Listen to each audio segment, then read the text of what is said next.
हमारे prime minister Narendra Modi ये बहुत इलेक्शन जीतते हैं, कुछ आदत सी है नहीं इलेक्शन जीतने की, पर ऐसी क्या बात है जो इतने इलेक्शन जीत रहे हैं? भक्त कहते हैं कि ये उनका करिश्मा है। हेटर्स को वैसे तो कुछ समझ ही नहीं आया आज तक कि वो क्यों इलेक्शन जीत रहे हैं, पर वो भी अपनी एक थ्योरी बताते हैं कि ये हिंदू मुस्लिम डिवाइड करते हैं, इस वजह से जीत रहे हैं। इस पर मैं आज अपनी बात आपसे कहना चाहता हूं। मेरा ये मानना है कि नरेंद्र मोदी नाम का कोई शख्स है ही नहीं, ऐसा कोई आदमी है ही नहीं। He is just a face to express a deep anguish. इस देश के अंदर, इस देश के सबकॉन्शियस में कुछ बहुत गहरे जख्म है, कुछ बहुत दर्द है, कुछ बिट्रेल है, कुछ धोखे हैं। उनको एक्सप्रेस करने का कभी मौका नहीं मिला था इस देश को। एक मौका मिला, उस मौके का नाम है नरेंद्र मोदी। सवाल यह है कि ये गंगा जमनी तहजीब, ये कौमी यकजहती, ये भाईचारा, ये गुलदस्ता, ये कितना सच है? हिंदू मुस्लिम में दरार है या नहीं? मिसट्रस्ट है या नहीं? ये सब कुछ ठीक है, ये सिर्फ बातें मोदी ने फैलाई हैं। क्या ऐसा है? आज हम इसको टेस्ट करेंगे, इस सवाल को आज हम टेस्ट करेंगे। क्या आपको मालूम है सन 1800 से इस देश में हिंदू मुस्लिम दंगे हो रहे हैं? 1926 में पूरे देश में दंगे हुए थे। क्या यूपी, लाहौर, मुंबई, तमिलनाडु, कोलकाता, सब जगह अलग अलग वक्तों में दंगे होते रहे हैं। तो ये जो एक गंगा जमनी तहजीब है, ये कहां है? अगर इतने दंगे होते रहे, 100 साल से दंगे हो रहे हैं, तो कहां है ये गंगा जमनी तहजीब? चलिए एक और तरह से देखते हैं। आजादी का आंदोलन चला, गांधी जी हमारे लीडर थे, हम सब उन्हें प्यार करते हैं, बहुत आदर करते हैं, कोई इसमें डाउट ही नहीं है। अंबेडकर से गांधी जी का एक बार टकराव हुआ, तो गांधी जी ने आमरण अनशन कर दिया अंबेडकर के घर के सामने। ये बात है 1932 की। आखिर में अंबेडकर को झुकना पड़ा, पूना पैक्ट हुआ, और अंबेडकर ने एक बात कही जो बहुत प्यारी है, जो मैं गैलीलियो की टक्कर की बात मानता हूं, नेवरदलेस इट मूव्स, उस टक्कर की बात मैं मानता हूं। अंबेडकर ने कहा, बात तो मेरी सही है, लेकिन इस वक्त आपकी जान चली जाए ये ठीक नहीं है, क्योंकि अभी देश को आपकी जरूरत है आजादी के लिए, तो मैं अपनी मांग वापस लेता हूं। हालांकि बात तो मेरी सही है। कितनी प्यारी बात थी। उस आमरण अनशन से अंबेडकर को झुकना पड़ा। 1939 कांग्रेस का अधिवेशन तिरुचुरी, सुभाष चंद्र बोस जीत गए थे कांग्रेस अध्यक्ष के लिए, सीतारामैया हार गए थे। लेकिन गांधी जी ने कहा कि नहीं, बोस नहीं बनेंगे, वरना मैं छोड़ दूंगा कांग्रेस, ये वो, बहुत कुछ टेंट्रम थ्रो किया। तो सुभाष चंद्र बोस ने त्याग पत्र दिया। यहां भी गांधी जी की जिद आगे आई। अंग्रेजों के खिलाफ भी उन्होंने भूख हड़ताल करी, तो अंग्रेजों को झुकना पड़ा। तो लोगों के दिल में ये सवाल है, मेरे दिल में सवाल था, जब मैं 7th-8th स्टैंडर्ड में था, तो मैंने अपने टीचर से पूछा था, जब जिन्ना ने कहा कि इस देश का पार्टीशन होगा, बंटवारा होगा, तो गांधी जी ने उसके घर के सामने आमरण अनशन क्यों नहीं किया? इस सवाल का जवाब कौन देगा? मुझे आज तक इस सवाल का जवाब नहीं मिला। खैर, उसके बाद जिन्ना अड़ गए तो पार्टीशन हुआ। 47 में पार्टीशन में करीबन 15-20 लाख डेड बॉडीज, जो हिटलर नहीं कर पाया, 15-20 लाख डेड बॉडीज हमने देखी। कुछ करोड़, 1-1.5 करोड़ लोग यहां से उजड़ के वहां गए, वहां से उजड़ के यहां आए। पूरी ह्यूमन हिस्ट्री में इससे ज्यादा डेंजरस, इससे ज्यादा खतरनाक चीज कुछ नहीं हुई। शायद वो रवांडा टूटसी में जो प्रॉब्लम हुई, वही इसकी टक्कर की प्रॉब्लम होगी। सैकड़ों औरतों को नंगा करके सड़क पे चलाया जाता था, उसे पिंड यात्रा कहते थे। इतनी दर्दनाक चीज, बट ये हुआ क्यों? And who failed? किस वजह से इतना बड़ा पार्टीशन हुआ? सिर्फ एक वजह से कि मुस्लिम्स ने कहा हम आपके साथ नहीं रहेंगे। और आप बकवास आज भी करे जा रहे हो गंगा जमनी तहजीब की, कौमी यकजहती की। 20 लाख लाशें गिर गई, आप अभी भी सच का सामना नहीं करोगे? उसके बाद जो पार्टीशन से लोग आए, यहां बहुत सारे शहरों में रहे, और अगले 20, 25, 30 साल बड़ी गरीबी में रहे। ना उनके पास पैसे थे, ना कैंप बोल दिया जाता था, वहां कैंप में रहते थे। बहुत तकलीफों से उन्होंने 20-30 साल बिताए। अब तो वो लोग नहीं है, गुजर गए, लेकिन उनकी वो दर्द की, वो जो रोंगटे खड़े कर देने वाली उनकी कहानियां थी, वो कहानियां जिंदा है। वो लोग जिंदा नहीं है, पर वो कहानियां जिंदा है। और याद रखिएगा, कहानियां अपने हीरो से, अपने कैरेक्टर से ज्यादा उम्र रखती हैं। जीसस चले गए, कहानियां हैं। राम चले गए, कृष्ण चले गए, उनकी कहानियां चलती हैं हजारों सालों से। तो वो लोग चले गए, पर वो कहानियां इस देश के सबकॉन्शियस में चली गई हैं, कलेक्टिव सबकॉन्शियस में वो कहानियां हैं। इसलिए जो आप हेट्रेड देखते हैं हिंदू मुस्लिम की, वो बड़ी एब्स्ट्रैक्ट सी हेट्रेड है, उसकी कोई शेप नहीं है, आप मालूम भी नहीं पड़ता किस वजह से है, किस चीज के लिए, पर वो है। फिर आज़ादी हो गई, सरकार बन गई, कॉन्स्टिट्यूशन आ गया। उसके बाद फिर अजीब अजीब सी चीजें होने लगी इस देश में। शरिया की बातें होने लगी, 4 शादियां कर सकते हैं, हाँ कर सकते हैं। शाहबानो आती थी तो पूरा पार्लियामेंट उल्टा लटक जाता था सुप्रीम कोर्ट को दबाने के लिए। ये कुछ अजीब अजीब सी चीजें होने लगी इस देश में। तो कभी ये क्यों नहीं कहा गया कि हाँ हम शरिया पूरी तरह लागू करेंगे, हिंदू चोर जेल में जाएगा, मुसलमान चोर के हाथ काट दिए जाएंगे, क्योंकि शरिया में ऐसा कहा गया है।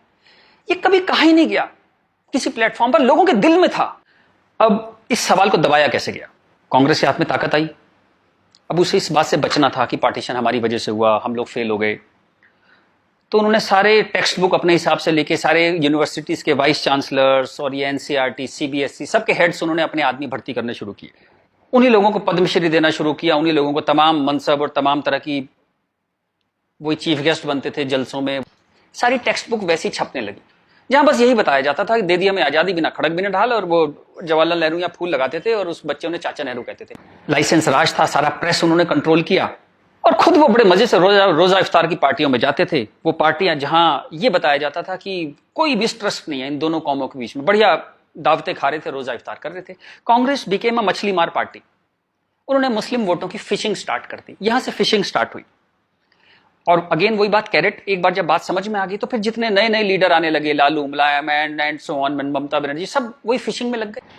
मैं एक बड़ा इंटरेस्टिंग एक अपना परसेप्शन देना चाहता हूं आपको। ब्रिटिशर्स जो 47 में इंडिया छोड़ के चले गए, मान लीजिए आजादी के बाद वो यहीं रह जाते, मान लीजिए जैसे साउथ अफ्रीका में हुआ। वहां से जब अंग्रेज छोड़ के गए तो सारे अंग्रेज छोड़ के नहीं गए, बहुत सारे अंग्रेज वहीं रह गए अफ्रीका में। आप उनकी क्रिकेट टीम देखते हैं ना, सारे उनके ग्रीम स्मिथ और पोलक और सब उनके एबीडी, सारे उनके प्लेयर्स जो हैं, जो नेशनल हीरोज हैं, वो वाइट हैं। एक दो रबाडा वगैरह, रबाडा और वो सब खेल लेते हैं, बट मोस्टली वाइट्स खेलते हैं। अंग्रेज वहां से छोड़ के नहीं गए, वहीं रह गए। खैर नेल्सन मंडेला ने उनको इतना खूबसूरती से हैंडल किया कि उस देश में भी वरना पार्टीशन होता और ऐसा ही खून बहता, पर वो इतने ही स्मार्टली उन्होंने हैंडल किया। वो एक अलग कहानी है, पढ़िएगा उसके बारे में। इस दुनिया की सबसे इंस्पायरिंग कहानियों में से है जो मंडेला ने किया। Great great guy. खैर, अगर यहां ऐसा होता कि ब्रिटिशर्स यहां रह जाते तो मैं आपको एक मेरा ये एक आकलन है, तो 20-30 साल बाद एक पॉलिटिकल पार्टी पैदा होती जो उनके वोट की फिशिंग करती, और हमें ये समझाया जाता कि हिंदुस्तानी और ब्रिटिशर्स में कभी कोई झंझट था ही नहीं। They were friends, they were happy. हम मिलके होली, दिवाली, ईद मनाया करते थे। और ये जनरल डायर, ये तो आप झूठी बातें हैं, जलियांवाला बाग में गोली चला दी जनरल डायर ने, ये सब एग्जेजरेशन है, राइट विंगर्स ने पैदा किया है। अगर अंग्रेजों के भी वोट यहां पे होते तो ये झूठ चलता रहा और Hindus got sick of it. पर कहने का कोई रास्ता नहीं था, कोई आउटलेट नहीं था इस बात को कहने का, कोई ऐसा चेहरा नहीं था वो जिसके साथ वो बात कहते कि वो एम्पैथी से हमारी बात सुनेगा। अब यहां मैं थोड़ी सी डिटूर लेना चाहता हूं। कांग्रेस ने इस देश की बहुत सेवा की है। अगर इतनी मॉडर्न आउटलुक के नेहरू जी ना होते तो देश यहां तक ना पहुंचता। उतनी भयंकर गरीबी में जब दंगे भी थे, वॉर भी थे, नेहरू जी ने इसरो के बारे में सोचा, एटॉमिक पावर के बारे में सोचा, आईआईटीज के बारे में सोचा। ग्रेट गाय, जो उनकी अच्छाइयां वो अच्छाइयां हैं, बट इसी के साथ जो गलतियां भी उन्होंने बहुत बड़ी करी। एक इतनी बड़ी चीज को, एलिफेंट इन द रूम जिसको बोलते हैं, डायनासोर आपके सामने खड़ा था, आप उसे एड्रेस, उसका सॉल्यूशन नहीं निकाल पाए। कम से कम हाँ तो कहते डायनासोर खड़ा है। और झूठ ऐसे ऐसे चलाए, जैसे कश्मीर के बारे में झूठ चलाया। 370 का तो कुछ हो नहीं सकता भाई। महाराजा हरि सिंह ने यही शर्त पे विलय किया था कश्मीर का, क्योंकि 370 उन्होंने तब किया, तो कुछ हो ही नहीं सकता इसका। अब पता लगा ये झूठ है, महाराजा हरि सिंह ने ऐसा कुछ साइन ही नहीं किया था। ये तो दलाल टाइप के लोगों ने 1.5 साल बाद, 1.25 साल बाद लाए 370, और अंबेडकर ने साफ साफ मना किया कि नहीं है ये 370 नहीं लगाऊंगा, इतनी खराब है ये, फिर भी लगा दिया आपने, जबरदस्ती ठोक दिया आपने। अब मैं अपनी बात पे वापस आता हूं कि नरेंद्र मोदी कोई आदमी है ही नहीं, ये वो खूंटी है जिसपे इस पूरे देश ने अपना ये जो बरसों का गुस्सा है, 50 साल का नहीं, 150-200 सालों का गुस्सा टांगना शुरू कर दिया उस खूंटी पे। डिस्कशंस स्टार्टेड हैपनिंग, गुस्से को एक जगह मिली, एंगर फाउंड अ वेंट। चलिए एक और बात करते हैं। मेरा मानना है कि हम लोग एक एहसान फरामोश कौम है। जी बिल्कुल ठीक सुना आपने, हम एहसान फरामोश लोग हैं। गुरु अर्जुन देव, गुरु तेग बहादुर, बंदा बहादुर, भाई मती दास, हकीकत राय, गुरु गोविंद सिंह, आपने नाम सुने, सिख गुरुज, उनके साथी। जब हिंदू कौम इस्लामिक रूलर से बहुत परेशान थी, फोर्स कन्वर्जन हो रहे थे, बहुत जुल्म हो रहे थे, जजिया वजिया बहुत चीजें थी। तो इन्होंने हिंदुओं को बचाने के लिए ये सब कुर्बानियां दी। किस गुरु को जिंदा जला दिया गया, किसको गर्म तवे पे भून दिया, बात समझ रहे हैं आप, जैसे सब्जी बनाते हैं आप, गर्म तवे पे जिंदा भून दिया, किसको आरे में से बीच में से काट दिया, किसको रुई से बांध के जला दिया, किसके बच्चों को दीवार में चिनवा दिया, किसके बच्चों के दिल निकाल के बाप के मुंह में ठूस दिए। ये सब कहानियां हमने पढ़ी। इनकी कविताएं हम स्टेज पे गाया करते थे जब हम छोटे थे। हकीकत हूं, हकीकत को हकीकत जब बताऊंगा, हूं एक लाखों को हकीकत मैं बनाऊंगा।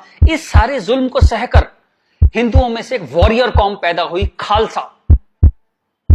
पर आजादी के बाद टेक्स्ट बुक, कांग्रेसियां टेक्स्ट बुक थी सारी, इरफान हबीब, रोमिला थापर, इन सब ने हमें हिस्ट्री पढ़ानी शुरू करी और ये कहा गया कि भाई हम बड़े सेकुलर हैं, सेकुलर रहो और प्रोग्रेसिव बातें करो। अगर आपने ये सब बातें करी तो बड़े आप कम्युनल कहलाओगे।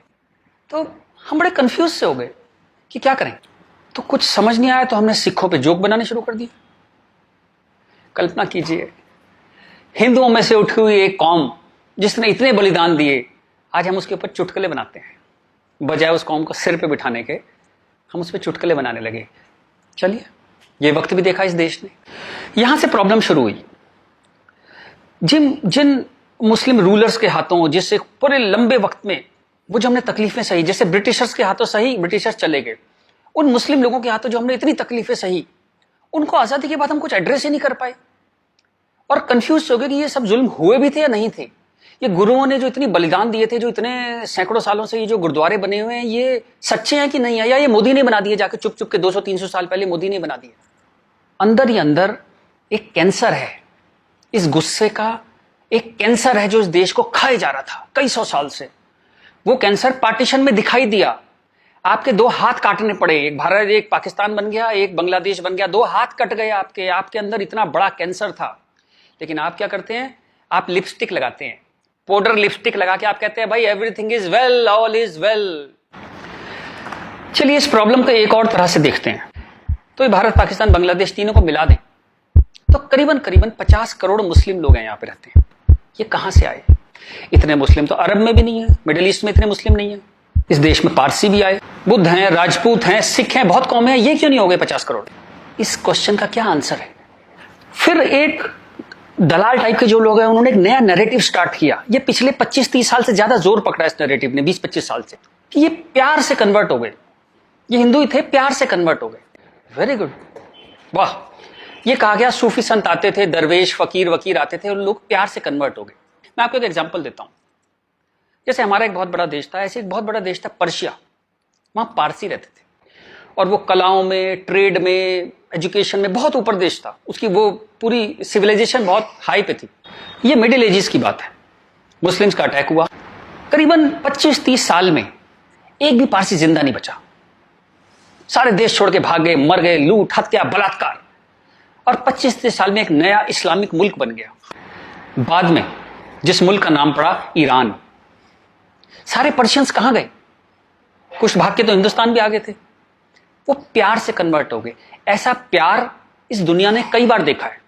अफ्रीका में, एशिया में ऐसा प्यार 25-30 कंट्रीज ने बर्दाश्त किया है और वो 25-30 कंट्री टोटल इस्लामिक बन गए। और लेटेस्ट कश्मीर, जब वहां से 3 लाख 4 लाख हिंदू भगाए गए तो वो प्यार से भागे वहां से और पूरा कश्मीर इस्लामिक हो गया। Make no mistake, it's a caliphate. जो बगदादी करता है खलीफा जो अपना साम्राज्य बनाता है जहां सिर्फ मुस्लिम होते हैं और अगर गैर मुस्लिम है तो उन्हें डिम्मी बन के रहना पड़ेगा, खत्म होकर रहना पड़ेगा। वो कैलिफेट है इस्लाम की। इस वक्त कश्मीर में, हिंदुस्तान में कैलिफेट है। 1921 में मालाबार में दंगा हुआ था, वहां भी कैलिफेट बनाने की कोशिश की गई थी। कुछ 50,000 या 1 लाख हिंदुओं को बाहर निकाल दिया था वहां से, फोर्स्ड कन्वर्जन किया था। तो तब नहीं बना पाए, लेकिन आज कश्मीर में कैलिफेट है, ध्यान रखिएगा। ये आपकी गुलदस्ता और कश्मीरियत, जमहूरियत, इंसानियत सबके बीच में एक कैलिफेट बन गई। लेकिन आप कहते हैं कुछ हुआ ही नहीं है। और जब ये 3-4 लाख हिंदू वहां से भगाए गए 1 महीने के अंदर, तब कॉन्स्टिट्यूशन सो रहा था, इंटेलेक्चुअल सेमिनार कर रहे थे, गंगा जमनी तहजीब पे सेमिनार कर रहे थे और इस तरह की तमाम रोजा इफ्तार की दावतें चल रही थी। Happy, everybody was happy. और जो पूरी तरह इस्लामिक नहीं बना, उसके टुकड़े हुए, जैसे हिंदुस्तान के टुकड़े हुए, सूडान के टुकड़े हुए और आपकी और हमारी जिंदगी में, हमारे लाइफ टाइम में स्वीडन का टुकड़े होंगे। आज से 15-20 साल के अंदर स्वीडन टूट जाएगा। ये एक प्रोसेस है जो पूरी दुनिया में चल रहा है। आप या तो बहुत भोले हैं, देखते ही नहीं, या आप इतने मूर्ख हैं कि दुनिया में क्या हो रहा है आपने कभी देखा ही नहीं, या आप झूठे हैं, या आप दलाल हैं। अगर आप इस पूरे प्रोसेस को मना करते हैं कि नहीं नहीं ऐसा कुछ नहीं था, यहां तो बड़ी गंगा जमनी तहजीब थी, आप इन सब में से एक है, या हो सकता है सब कुछ हो। चलिए मैं आपके साथ एक एक्सरसाइज करता हूं। आपके एक दादा होंगे, एक दादा परिवार है, दादा, चाचा, ताऊ, बुआ, फूफा, उधर के उनके बच्चे, सब एक पूरी फैमिली ट्री वो है। एक नाना की तरफ से है, तो एक आदमी करीबन ऐसे 10-15 परिवार उसके आसपास होते हैं। इसके बाद आप कॉलेज, आपका कॉलेज, स्कूल कॉलेज, जहां 50-100 स्टूडेंट हैं, जिसमें कुछ दोस्त हैं जो आपके साथ ट्रेवल करते हैं जिंदगी भर। फिर आपका मोहल्ला, आपकी कॉलोनी, वहां भी आप 10-20 परिवारों को जानते हैं। यूं कहें एक आदमी मोटा मोटा 700-800 1000 लोगों की खबर उसको होती है, डायरेक्ट खबर, चाहे मिले ना कि कोई बहुत दूर रहता है, लेकिन हाँ पता लगता है उसकी शादी हो गई, उसके बच्चा हो गया, डेथ हो गई, कुछ बहुत अच्छा हो गया, बहुत बुरा हो गया, खबर आ जाती है कहीं ना कहीं से। अब मैं आपसे एक्सरसाइज करता हूं, पिछले 20-30-50 साल में ये इन 1000 लोगों में से कितने लोग मुस्लिम बने, कितने लोग कन्वर्ट हुए? आंसर मिलेगा 0। क्या हुआ? सारे सूफी, दरवेश, फकीर रिटायर हो गए, आईपीएल देखने चले गए, इस्लाम की कशिश खत्म हो गई। दोस्त, जब तक गर्दन पे तलवार ना हो ना, कोई कन्वर्जन नहीं होता, या बहुत सारे पैसे ना हो, कोई कन्वर्जन नहीं होता। उसके बाद पार्लियामेंट पे अटैक हुआ, इस देश की पार्लियामेंट पे अटैक हुआ, और उसमें शामिल अफजल गुरु, उसके सम्मान में, उसके समर्थन में लोग खड़े हैं, हजारों लोग मुसलमान खड़े हैं, और हमने तब भी कुछ नहीं कहा। इस देश में हाहाकार नहीं हुआ। मुंबई में कुछ साल पहले आजाद मैदान में एक रैली हुई, किस लिए हुई? रोहिंग्याओं के समर्थन में। आपका क्या लेने देना रोहिंग्याओं के समर्थन में? और रैली के आखिर में क्या हुआ? जो शहीदों के लिए स्मारक बना है, फौजियों के लिए, शहीदों के लिए जो स्मारक बना है, उसको जूते मार मार के तोड़ दिया। इतनी नफरत आपके मन में इस देश के लिए, और कोई कुछ कहता ही नहीं, कोई कुछ कह ही नहीं पा रहा था। ये चल रहा था इस देश में। तो ये जो एक हेट है, ये इन दोनों कौमों में रही, और वो एक हेट, वो एक नफरत जो थी, वो कभी, it never became a past history, distant history, कभी नहीं हुआ। वो रोज रहा। कभी वो अफजल गुरु के रूप में आ गई, कभी वो क्रिकेट मैच के रूप में आ गई, कभी कश्मीर, कभी आजाद मैदान, वो हमेशा कभी ना कभी उसके न्यू एडिशंस आते रहते थे। एक और एक्सरसाइज करते हैं। आप मोटरसाइकिल चलाते हैं, कार चलाते हैं, साइकिल, स्कूटर कुछ चलाते होंगे। जब भी आप सड़क में जाते हैं तो थोड़ा संभल के चलते हैं, लेकिन आपके शहर के जो मुस्लिम एरिया है, जब उसमें आप जाते हैं तो कुछ एक्स्ट्रा संभल के चलते हैं कि नहीं? एक्स्ट्रा संभल के, कि अगर यहां लग गई तो एक्स्ट्रा पिटाई होगी। वो जो फियर है आपके अंदर, वो जो डर है, वो कमाल की चीज है, जिसको देश कहता है नहीं, एक सिस्टम कहता है नहीं, लेकिन आपके अंदर है, करोड़ों लोगों के अंदर है, 100 करोड़ लोगों के अंदर है वो डर। और एक आखिरी एक्सरसाइज, जब भी आपको कोई ज्ञान बांटता हुआ आदमी मिले, सेकुलर मिले, इंटेलेक्चुअल मिले, गंगा जमनी तहजीब वाला आदमी मिले, सब बराबर हैं, सब धर्म है, तो उसको कहिएगा चलिए एक पेज पे लिखते हैं, गीता, बाइबल, कुरान सब एक जैसे हैं, जीसस, राम, कृष्ण, पैगंबर मोहम्मद सब एक जैसे हैं, ना कोई छोटा ना कोई बड़ा, सब प्यारे इंसान है, सब बढ़िया हैं, सब बराबर हैं। एक पेज पे लिख के उसे बोली जरा 2-4 मुस्लिम से साइन करा के ला। ऐसी ची की आवाज आएगी उस इंटेलेक्चुअल की, आपके पास जिंदगी में दोबारा नहीं आएगा। वो एक मुसलमान के साइन नहीं करा सकता इस बात पे। ये सारा ड्रामा हमारे लिए है। ये तो जहां से मैंने बात शुरू करी थी कि ये जो गुस्सा है, ये कई 100 साल का गुस्सा है, जिसको वेंट नहीं मिला, कभी निकलने की जगह नहीं मिली। और ये जो बार बार दंगे होते हैं ना, ये उसकी EMI है। And coming back to the point, Modi कोई आदमी है ही नहीं। मोदी वो मौका है, और वो गारंटी है कि इस बार जब शाहबानो पार्लियामेंट में आएगी कि हलाला हो गया, कि 4 विवाह हो गया, कुछ हो गया, इस बार पार्लियामेंट ब्लैकमेल नहीं होगी। वो एक शख्स नहीं है, वो एक इमोशनल बाम है, एक इमोशनल मलहम है, जिसकी इस देश को कई 100 साल से जरूरत थी। और अगर आप सोचते हैं कि एक आदमी क्या कर सकता है, तो दोस्त, कैसे आकाश में सुराख नहीं हो सकता, एक पत्थर तो तबीयत से उछालो यारों।